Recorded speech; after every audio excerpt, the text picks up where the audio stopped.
So apparently, Jeremy Corbyn is doing drag panto now.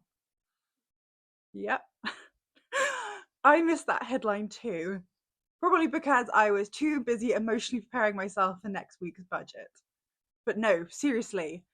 Jeremy, I make jam and glower through interviews. Corbyn is playing the Wizard of Oslington in a North London panto. That is a permanent full-time occupation, I might add.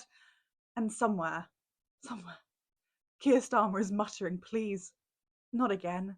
Like a man haunted by his exes. I mean, come on, imagine. It's Christmas. The Commons is closed. Starmer's finally relaxing for 5 minutes, and suddenly he hears, he's behind you! And he turns around thinking it's Wes Streety with another leadership plot, but no! It's Jeremy! In glitter! With a fog machine! And possibly somewhere over the Pride rainbow playing in the background. Now look, obviously Corbyn would need to rejoin the Labour Party for that to happen, and I think the odds of that happening are somewhere between David Cameron becoming a Love Island bombshell and Parliament cancelling Bar Tab. Yes, the Panto is being staged at a theatre, unlike Parliament, which is being staged at our expense. Boom. Roasted. But still, if we're being completely honest with ourselves, Parliament's already the biggest panto of them all. The only place where plot holes, wigs, bad jokes, and budget cuts are the point. At least this one admits it. So, here's the actual story. Corbyn is making a filmed cameo as the Wizard of Oslington in Wicked Witches, a popular panto, being staged at the Pleasance Theatre in North London. It's their first panto in over 20 years, and they're celebrating their 30th anniversary with a bang. Enter Jezza.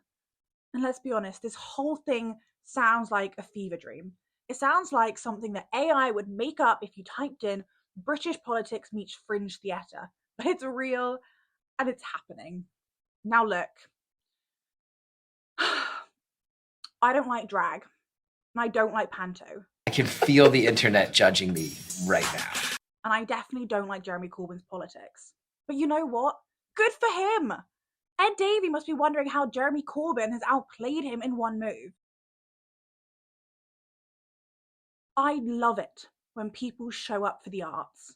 So I'm saying brilliant! And let's be honest, you know it's bad when a former party leader is more culturally relevant than the current one. And I hope that this show is a roaring success for everyone involved. Because frankly, the only Christmas spirit in Westminster might be the one being poured in the Commons bar. I'm praising Jeremy Corbyn because he showed up.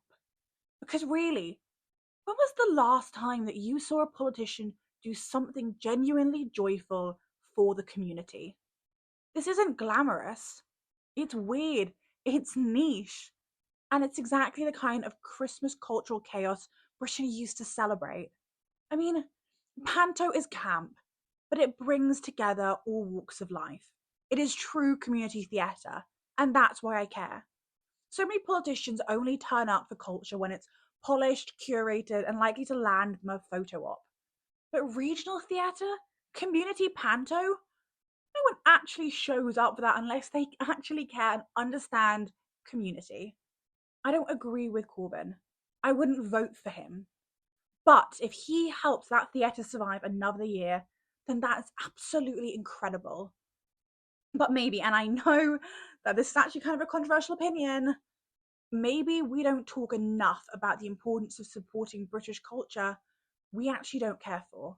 Because no, I wouldn't go and see this. It's not my thing. It's not my dream Christmas evening. But Panto has been around since the 1700s as a light-hearted interlude in performance culture. And I am glad that Panto still exists, that people still enjoy it, that families still make the effort to go, sticky seats, tired kids, novelty hats and all. And the fun is joining in. It's diverting to be caught in such an unreal bubble of entertainment, even if only for a few hours. So Panto has its roots in commedia dell'arte, an old Italian street theatre tradition full of masks, cross-dressing, slapstick and stock characters. The British version really took off in the 18th and 19th century, adding in fairy tales, festive chaos, and questionable wigs, and it became a Christmas institution. By the Victorian era, it was a full blown seasonal ritual. I don't love it, but I do respect it. And I think we should all get better at saying, this isn't for me, but I'm glad it's there. Now, I'm not saying I want every sitting MP doing drag. I certainly don't want Angela Rayner tap dancing through Mother Goose. Although, I will say, if it maybe saved a theatre, then I would maybe talk. But do I want our politicians to stop acting like British culture only matters when it's palatable or polished? Yeah. Do I want them to show up to things that aren't curated for PR? Of course. Labour's current horror show isn't getting my vote.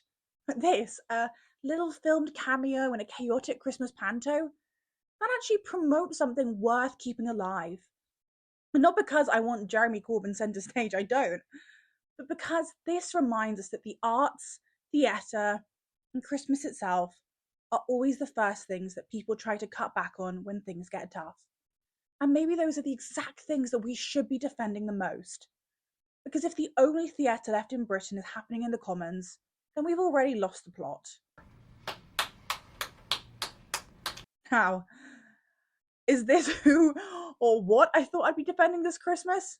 Oh no, it isn't. Oh yes, it is. I'm gonna die alone. But that's the thing about theatre. The audience always knows who the villain is.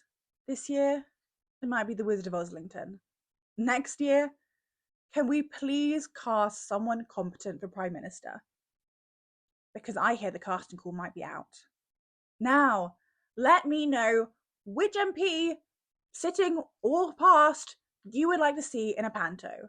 And actually tell me if you're seeing one. And also, please have a think about liking and subscribing. It really does help out. Thank you so much.